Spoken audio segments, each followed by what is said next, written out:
और देखिए कल का दिन बेहद खास है झारखंड के उन तमाम 3 सीटों पर जिन पर मतदान हो रहा है और ये 3 सीट हैं चतरा, हजारीबाग और कोडरमा, जहां पर वोटिंग होने वाली है। 54 उम्मीदवारों की एक चुनावी किस्मत दांव पर लगी हुई है। चतरा की बात करें तो कालीचरण सिंह वर्सेस केएन त्रिपाठी है और चतरा में बीएसपी से नागमणि ठोक रहे हैं तार। हजारीबाग में मनीष जायसवाल वर्सेस जेपी पटेल है और कोडरमा में अन्नपूर्णा देवी वर्सेस विनोद सिंह। झारखंड की इन 3 सीटों पर कल वोटिंग होगी। क्या कुछ ये पूरा रिपोर्ट के जरिए समझिए, फिर हम आगे और भी आपसे साथ बातचीत साझा करेंगे। 20 मई को झारखंड की 3 सीटों पर मतदान। चतरा, हजारीबाग और कोडरमा में होगी वोटिंग। दांव पर 54 उम्मीदवारों की चुनावी किस्मत। झारखंड की 3 सीटों पर 20 मई को वोट डाले जाएंगे। 5वें चरण में केंद्रीय मंत्री अन्नपूर्णा देवी समेत 3 विधायकों की प्रतिष्ठा दांव पर है। चतरा, कोडरमा और हजारीबाग सामान्य सीटें हैं। 20 मई को सुबह 7 बजे से शाम 5 बजे तक मतदान होगा। 3 सीटों पर 54 उम्मीदवारों की चुनावी किस्मत दांव पर है।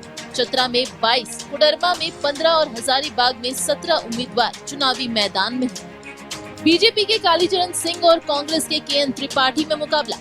बीएसपी से पूर्व केंद्रीय मंत्री नागमणि ठोक रहे तार। चतरा लोकसभा सीट पर चुनावी मैदान में कुल 22 उम्मीदवार। चतरा लोकसभा सीट पर अनुसूचित जाति और जनजाति का दबदबा है। इसके अलावा यहाँ पिछड़ी जातियां भी हैं, लेकिन महिलाएं निर्णायक भूमिका में हैं। चतरा में पुरुष से ज्यादा महिला मतदाताओं की संख्या है। चतरा संसदीय क्षेत्र में 3 जिलों का हिस्सा आता है। चतरा, लातेहार और पलामू के इलाके में शामिल है। चतरा संसदीय क्षेत्र में विधानसभा की 5 सीटें, सिमरिया, चतरा, मनिका, लातेहार और पांकी। सिमरिया और पांकी सीट पर बीजेपी का कब्जा। चतरा पर आरजेडी, लातेहार पर जेएमएम का कब्जा। मनिका सीट पर कांग्रेस के विधायक। 2019 में चतरा में कमल खिला था। बीजेपी के सुनील कुमार सिंह ने 3,77,000 से ज्यादा वोट से जीत दर्ज की थी। हजारीबाग सीट पर 2 विधायक आमने सामने हैं। बीजेपी से मनीष जायसवाल ताल ठोक रहे हैं, जबकि कांग्रेस से जेपी भाई पटेल मैदान में। बीजेपी के मनीष जायसवाल और कांग्रेस के जेपी भाई पटेल में मुकाबला। हजारीबाग संसदीय सीट पर चुनावी मैदान में कुल 17 उम्मीदवार। हजारीबाग संसदीय क्षेत्र में अब की बार 44,000 से ज्यादा मतदाता पहली बार वोट डालेंगे। हजारीबाग संसदीय क्षेत्र रामगढ़ और हजारीबाग जिले में फैला हुआ है। यह लोकसभा क्षेत्र प्रकृति के गोद में बसा हुआ है। हजारीबाग संसदीय क्षेत्र में विधानसभा की 5 सीटें, बरही, बड़कागांव, रामगढ़, मांडू और हजारीबाग। विधानसभा की 3 सीटों पर एनडीए का कब्जा। बरही और बड़कागांव में कांग्रेस के विधायक।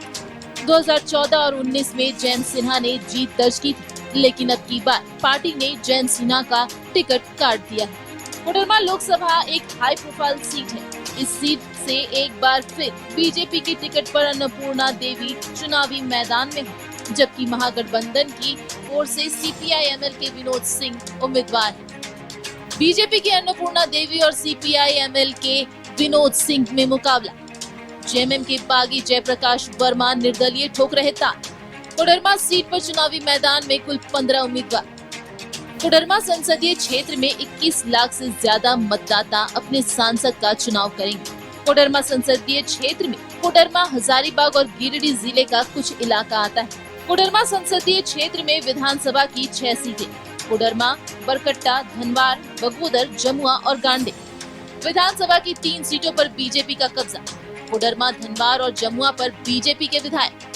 गांडे पर जेएमएम और बगोदर पर माले का कब्जा। बरकट्टा पर निर्दलीय अमित यादव विधायक। कोडरमा लोकसभा सीट 1977 में अस्तित्व में आया, जिसके बाद अब तक 13 बार चुनाव हुए हैं। इनमें से 8 बार बीजेपी ने जीत दर्ज की। 2 बार बाबूलाल मरांडी चुनाव जीते। 2019 में रिकॉर्ड मतों से अन्नपूर्णा देवी ने जीत हासिल की थी। 2019 में इन 3 सीटों पर कमल खिला था। ऐसे में बीजेपी के सामने सीट को बचाने की चुनौती है, जबकि जेएमएम, कांग्रेस, आरजेडी और माले मिलकर बीजेपी के विजय रथ को रोकने में जुटी है। Bureau report, news 11 Bharat. आपने ये पूरा रण समझा कि आखिरकार इन 3 लोकसभा सीटों में और गांधी उपचुनाव का रण क्या कुछ कहता है, आपको सीधे हमारे संवाददाता से जुड़ाते हैं जो अधिक जानकारी आपके साथ साझा करेंगे। हमारे साथ गिरिडीह के गांधी से हमारे संवाददाता श्रीकांत जुड़ रहे हैं और हमारे साथ कोडरमा से संवाददाता राजेश आपसे कुछ ही देर में जुड़ेंगे और चतरा से हमारे साथ संवाददाता अजय लाल जुड़ चुके हैं। सवाल मेरा पहला रहेगा श्रीकांत से, क्योंकि श्रीकांत देखिए गांधी में उपचुनाव होना है और एक वहां से ऐसा उम्मीदवार, मैं बात कर रही हूं पूर्व सीएम हेमंत सोरेन की धर्मपत्नी कल्पना सोरेन की, इस बार वो रण में है। उनसे बातचीत भी कर रहे थे हमारे संवाददाता राकेश। एक कॉन्फिडेंस उनके भीतर भी नजर आ रहा है, कहीं ना कहीं वोट प्रतिशत को लेकर जो है वो बात कर रही थी। क्या कहता है गांधी का रण, क्योंकि कल इस बात की जो स्पष्टीकरण है वो सामने आ जाएगी, क्योंकि बीजेपी एक तरफ दावा कर रही है कि कल्पना सोरेन अपनी राजनीति की जो शुरुआत है वो हार के साथ करने वाली है। जी देखिए, निश्चित तौर से लोकसभा चुनाव के बीच में गांधी का उपचुनाव कई मायनों में दिलचस्प है। पूरे राज्य के साथ साथ पूरे देश और प्रदेश की नजर इस सीट पर है, क्योंकि इस सीट से जो उपचुनाव में मैदान में इंडिया अलायंस से झामुमो की जो प्रत्याशी है वो पूर्व सीएम हेमंत सोरेन की धर्मपत्नी कल्पना सोरेन मुर्मू मैदान में है। इंडिया अलायंस के सारे जो कट्टावर नेता हैं या दल हैं, सारे लोगों ने अपनी सारी ताकत झोंक दी है, क्योंकि इससे पहले जो सीट थी वो सरफराज अहमद के पास थी। सरफराज अहमद झारखंड मुक्ति मोर्चा से विधायक थे। 1 जनवरी को उन्होंने इस्तीफा दिया, उनके इस्तीफे से ये सीट खाली हुई थी, जिसके बाद उपचुनाव सामने है। तो झारखंड मुक्ति मोर्चा का कहना है कि इसके पहले भी सीट हमारे पास थी और गिरिडीह जो है वो शिबू सोरेन की धरती है, संघर्ष की धरती है। शिबू सोरेन ने कई आंदोलनों की शुरुआत इस धरती से की थी और कल्पना सोरेन का राजनीतिक लॉन्चिंग जो पॉलिटिकल में उनकी एंट्री हुई वो गिरिडीह की धरती से 4 मार्च को हुई थी।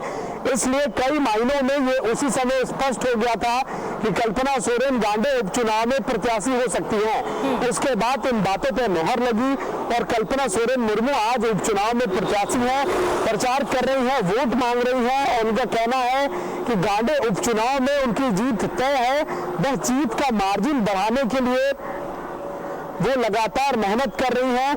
कई सारे झारखंड मुक्ति मोर्चा के जो मंत्री हैं, सूबे के सीएम हैं, वो प्रचार प्रसार के लिए आ चुके हैं। बिहार के डिप्टी सीएम तेजस्वी यादव, उन्होंने भी प्रचार प्रसार किया है।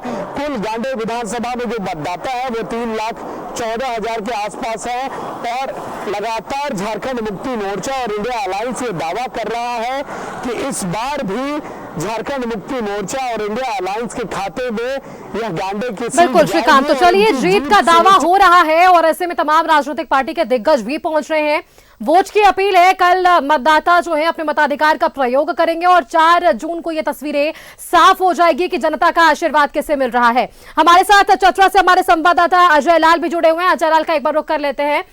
अजय, देखिए चतरा सीट पर काफी घमासान हुआ, ये आप और हम पहले भी बात कर रहे थे कि इस सीट पर उम्मीदवार बदलने को लेकर भी काफी जो है INDIA की ओर से बातें सामने आई। इन सब के बीच आज वो दिन है जब चुनाव प्रचार का शोर थम चुका है, कल वोटिंग होगी और 4 जून को परिणाम सामने आएंगे। जितने पसीने बहाने थे अब पसीने बहा लिए गए हैं, अब मताधिकार का प्रयोग जनता के हाथ में है। बिल्कुल सुष्मिता, देखिए पूरी तरह से हवा किसके पक्ष में बह रही है कहना मुश्किल है, लेकिन यह मान कर चलिए कि चतरा में खतरा है।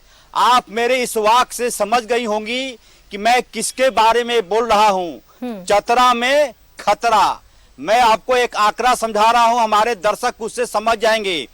चतरा संसदीय सीट पर 17 लाख लगभग वोटर है, 16,89,841, तो 17 लाख मानकर चलिए आप, उसमें से ये 100% हुआ। करीब 62% के आसपास वोटिंग होगी, इसकी संभावना है। तो 7 लाख आप वोट घटा दीजिए तो बच गया 10 लाख वोट। 3 लाख मुस्लिम वोटर हैं तो उसको घटा दीजिए तो बाकी बचा 7 लाख। उसके बाद 1,67,000 यहाँ के यादव वोटर हैं संसदीय क्षेत्र में, तो उसको घटा देंगे तो 5,33,000 बचेगा। उसमें से 1 लाख भोक्ता वोटर हैं, तो कुल मिलाकर बचता है 4,33,000 वोट। उसके बाद नागमणि साहब हैं, बसपा के उम्मीदवार हैं, कई निर्दलीय हैं, क्या कुछ है। इसलिए आप इस आंकड़े से समझ गई होंगी कि क्यों मैं बार बार बोल रहा हूं चतरा में खतरा है। किसके लिए खतरा है? राज्य की जनता, चतरा संसदीय क्षेत्र की जनता समझ गए होंगे। फिलहाल पसीना बहाने का सिलसिला लगातार जारी है। डोर टू डोर कैंपेन हुआ है और तमाम बूथों पर जो चतरा संसदीय क्षेत्र के निर्वाचित अधिकारी हैं, चतरा के आईएएस, चतरा के डीसी रमेश कोलप, उनसे 2 राउंड हमारी बातचीत हुई। तमाम पोलिंग बूथों पर पोलिंग पार्टियां रवाना हो चुकी है। सुबह 7 बजे से वोटिंग होगा, शाम 5 बजे तक।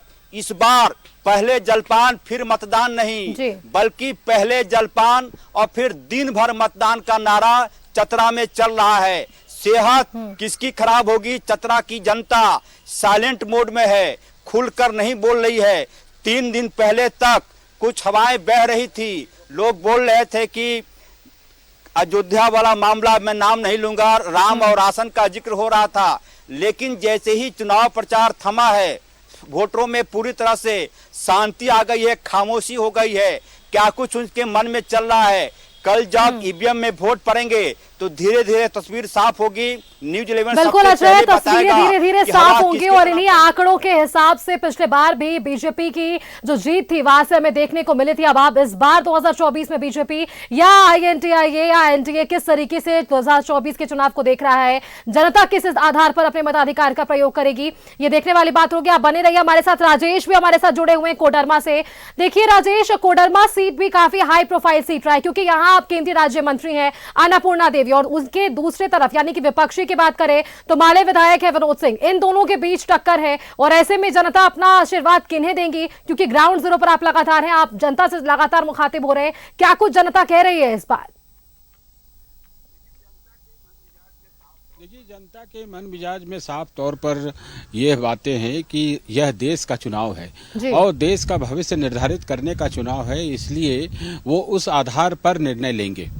छोटे मोटे इशूज हो सकते हैं, कुछ राज्य स्तरीय विषय हो सकते हैं, लेकिन मेरा जो ऑब्जर्वेशन है, मैंने जो लोगों से बात की है अभी तक, उससे ये लग रहा है कि लोग राष्ट्रीय हित को बहुत देख रहे हैं, जो देश से जुड़ा हुआ विषय है वह देख रहे हैं। ठीक है, सोशल इंजीनियरिंग, ये चुनाव के समय साधने का प्रयास किया जाता है विभिन्न राजनीतिक दलों के द्वारा, और उसी की कड़ी में सारी कुछ होते हैं, प्रत्याशी का चयन होता है। यहाँ पर फिलहाल जो है अन्नपूर्णा देवी 2019 से बीजेपी की सांसद हैं और एक बार फिर से मैदान में है, तो जो उनके वोट बैंक हैं, जो कहा जाता है सोशल इंजीनियरिंग के पैटर्न पर जो निर्धारित किए जाते हैं, वो वोट बैंक इनके साथ हैं इस बार भी, और जो बीजेपी का कैडर वोट है वो भी इनके साथ है। इसके अतिरिक्त जो कुछ इधर जो दूसरे दलों के प्रति जिनकी लॉयल्टी पहले रही है और उन्हें निराशा हाथ लगी है, तो वो भी ये कहीं न कहीं एनडीए के साथ है। आप देखें कि जो मार्जिन था पिछली बार जीत का, वो मार्जिन भी खूबसूरत रहा है और बहुत अप्रिसिएबल रहा है। इस बार यहाँ के लोगों का कहना है कि ठीक है कि आगे पीछे कुछ हो सकता है, लेकिन यहाँ पर बड़ी संख्या है मतदाताओं की, लगभग 22 लाख से अधिक मतदाताओं की संख्या। पोलिंग टर्नआउट कैसा होता है उस पर जीत का मार्जिन निर्धारित करता है, लेकिन जो मतदाताओं की जो जिज्ञासा है वह यही है कि हम राष्ट्रीय हित को ध्यान में रख कर करेंगे, वोट करेंगे। जो विकास का विषय है वह बिल्कुल राजेश, देखिए अब देश के मुद्दे पर वोटिंग होगी इस बार और देश के विकास पर इस बार जो है वो वोटिंग होगी। आपका बहुत बहुत धन्यवाद हमारे साथ जुड़ने के लिए। कोडरमा से हमारे साथ संवाददाता राजेश जुड़े हुए थे, हमारे साथ चतरा से संवाददाता जयलाल जुड़े हुए थे और गांधी से हमारे साथ संवाददाता श्रीकांत जुड़े हुए थे। आप तीनों का बहुत बहुत धन्यवाद हमारे साथ जुड़ने के लिए।